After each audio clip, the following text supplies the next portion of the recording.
आज बोदडी ते सिंदगी या रोडवर पावसाचे पाणी भरपूर प्रमाणात पडले असताना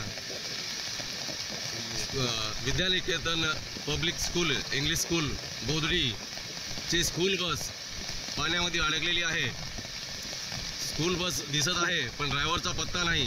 तरी खालील दोन्ही तिन्ही गावांना आव्हान आणि विनंती करतो की कुठे रस्त्यात अडकलेला दिसला असेल तर कृपया लहान बोदडी यंदा पेंदा कोपऱ्यापर्यंत ह्या चालकाचा कृपया शोध घ्यावा। आणि स्कूल बस ही सिंदगीच्या रोडवर अडकून आहे।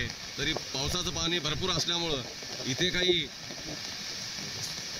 मदत करण्यासारखे कुणालाही तर जमत नाही आहे। फक्त चालकाचा कुठं शोध लागल्यास कृपया त्याला त्वरित जवळ करावे ही सर्वांना विनंती आहे।